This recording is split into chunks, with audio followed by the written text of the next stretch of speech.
it's breaking news, but it's not like it's 100% guaranteed.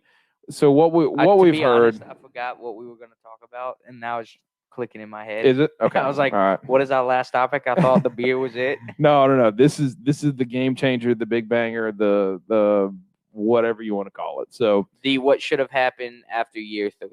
Pretty much, yeah. I mean, I think we all kind of agree with that, and I think that's finally where they've gotten to it. So, if we those that don't know what we're discussing yet, we're talking about college playoffs. College football playoffs. We were talking about college football on June 8th, and we're not a college football podcast. So, but what we do need to talk about is something that I think everybody has been saying to themselves, has been, wanting for years now. They've announced that the college football playoffs is expanding. What is being told right now is that it's expanding to 12 teams. Give your initial thoughts, and I want to give my initial thoughts on it. I think that's I think that's fine. Cut out a week of I guess bowl season or 2 weeks, however long that needs to actually be played, and then have playoff football to where if you keep winning, you could win a national title. To where you're now given a chance to this, I don't know, a number 9, say a 9 seeded team comes out and just plays 3 great weeks of football. Next thing you know, they're playing for a national title. Yeah. Like, they may have not got the love throughout the year. Either they say they just had a break there at the end of the year where they lost their conference championship and all of a sudden, it's booting them out. But all year they were a top 5 team. Next thing you know, you lose your conference championship, they get bumped in ahead of you, and now you're playing. Now you're a 7 seed, looking on the outside, playing in the New Year's Six Bowl. Well, now all of a sudden you got a chance to say, "Oh no, I deserve to be in this what would have been top 4." And now granted, if you play through and win, now you're looking at a potential national champion as a 7, 8, 9 seed, whatever it needs to be. Yeah. I mean, for me, I think 12 is way too many. And so what do you think, like 8? I was thinking 8. Yeah. They hinted at 6, give the top 2 a bye. I thought, might as well just play it. I mean, just for the heck of it, some 8 seed will one day beat a 1 seed. I mean, it'll happen. Yeah. But for me, I think 8 is like when you look at the college football power rankings, not last year with COVID, but the years before, every team that ended up finishing around 8, you looked at it and were like, there's no way. Right. But I think that you could there's no way that they were going to win a championship. But I think that you could. What was the year Auburn won, or didn't win, but they ended up with 3 losses, but they beat 1 Alabama and then 1 Georgia in back-to-back weeks. Yeah. I mean, I think that I can humbly say eventually there will be an 8 seed that beats a 1 seed. When I look at this, and they're not structuring it this way, but when I look at this, like in a regular year, it's just so ridiculous to think that a 12 seed is going to end up winning the national championship in college football. Like the 12 that you got your system so bad that the number 12 team in the country is actually the best team in the country, quote unquote. And I don't believe it, but I know what they're doing, and I think I'm with you there. They're going to cut out some bowl games because there are some bowl games that are just completely pointless. Nobody They're played on them. December 21st. Sorry, not the first one, but let's say the second bowl game of the year played on December 22nd. It's pointless. I mean, nobody's watching that except the fan bases. It's not making money in Birmingham, Alabama. Not to throw out the Birmingham Bowl. What is it?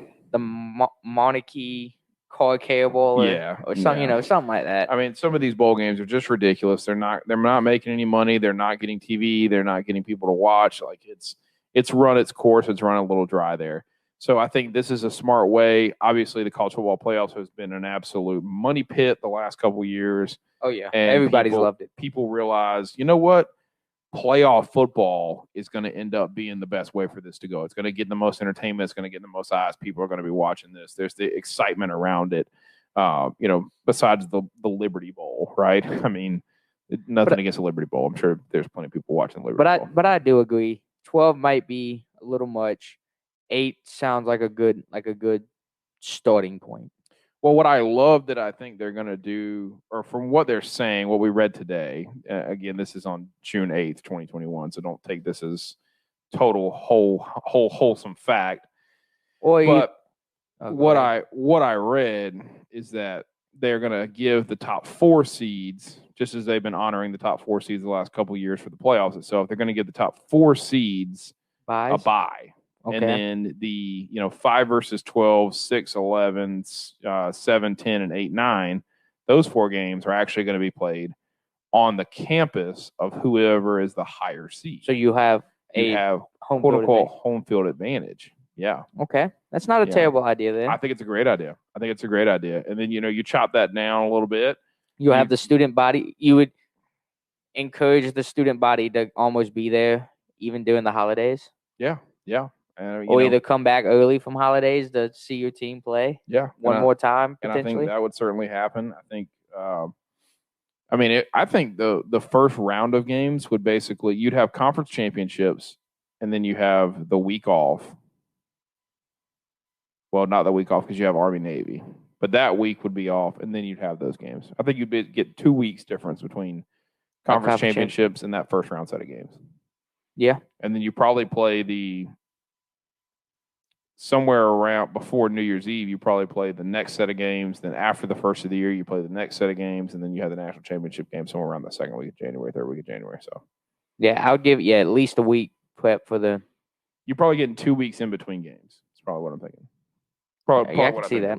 So, but all in all, I mean, I think it's smart. I think it's due. I think it's going to make a lot of money for college football. I think it's going to make a lot of money for these teams. This is, like you were saying, this is definitely the way. I think if they want to generate money for a quote unquote nonprofit organization, NCAA.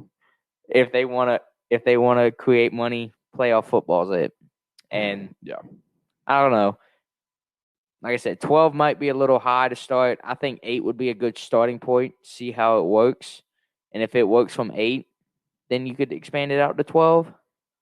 But if not, maybe go from 8 to 10 and give buys to like the 1 and 2 seeds. The 1 and 2 seeds? Yeah. I mean, I'm just glad they're doing it. I think it's smart. I mean, what I'd love, so what I did is I pulled up last year's top 12 in the final rankings and what it would have been like. So if they get the top 4 of the buys, you would have had A&M and Oregon playing as the 5 versus 12 at A&M, which I think is a wonderful environment out there at Kyle Field, the 12th man, the whole shebang there. But I guess what was the loss difference? Like how many games did each of those teams lose? Texas A&M was 8-1. Oregon was 4-2. Okay, but let's say in a typical year, you're looking at 12 weeks, right? Yeah. So, you would think. No, I would think Oregon probably goes 10-2. Texas A&M probably goes 10-2. I mean, yeah, that's what I'm saying. I mean, you're hoping your 12 seed has no more than 3 losses. Yeah, I mean, you would have here's some of the games you would have gotten. You would have gotten Texas A&M and Oregon at Texas A&M, which I think would have been a great matchup. You would have gotten Indiana traveling to Oklahoma, which I think would have been a pretty great matchup. We got an Iowa State playing Florida at Florida, which I thought, again, good matchup, probably still, Florida, but we'll see. Or we would have seen. And then Georgia at Cincinnati, which if you watched the bowl games, Georgia beat Cincinnati like very, very close. It was like a 23-20 game. Yeah, I'm about to say that was actually. Pretty sure it was a field goal game. It was actually a very Cincinnati as a group of 5. It's a group of 5. Yeah. Made a strong case last year to potentially be in that top 4. Yeah, there was a lot of the non-Power 5, BYU, Coastal, Liberty, Cincinnati. That had a lot of good seasons last year. Yeah. And people just, didn't give them any credit, called them Group 5 schools, said, oh, you can't hang, blah, blah, blah. And Cincinnati almost beat Georgia in a bowl game, right? Yeah. So you give Cincinnati home field advantage in that game? Maybe a different story. So, but those would be some great, great first-round games. Totally would watch those over bowl games. Yes. I mean, I watched the Cincinnati-Georgia bowl game. I couldn't tell you who Iowa State played. Couldn't tell you who Indiana played. Honestly, don't remember who Florida played. Do you remember who A&M played? I don't remember. I think A&M played Michigan. I think that's who it was. I don't know. In the Outback Bowl? Maybe. I don't know. I honestly don't know. I don't Honestly, can't tell you because it's a bowl game, right? It's a bowl game. But I could tell you that Alabama smoked Notre Dame and The Ohio only- State beat Clemson, and then Alabama smoked Ohio State, right? The only reason you keep up with bowl games is if you do bowl pick'ems and you watch them like New Year's Day and on. Yeah, pretty much. Other bowl games. Yeah, pretty you're much. worried about. Trying to make sure you get them right. Yeah. So, which I did. So You might even say you might catch a couple that are those before New Year's and maybe like a few.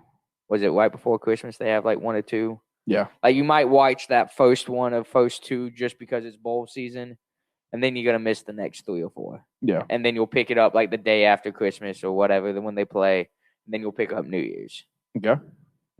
I mean, I know. I agree with you. I mean, I was pretty much out after January 2nd, so didn't really matter at that point. yeah.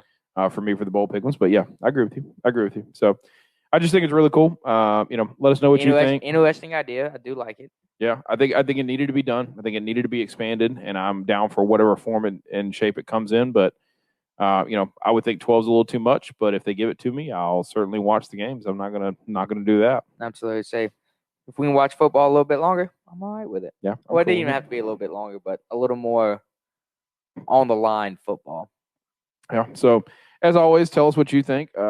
If you're watching this video on YouTube and you have an opinion on it, you think that 12 is too many or not enough, or you think it doesn't matter that only Ohio State, Alabama, and Clemson would be able to win a title, I'd probably agree with you. Just FYI. Georgia, this could be your year, just in case you're wondering. But yeah, comment, let us know. Comments, let us know. Make sure you're subscribing. Give us that little like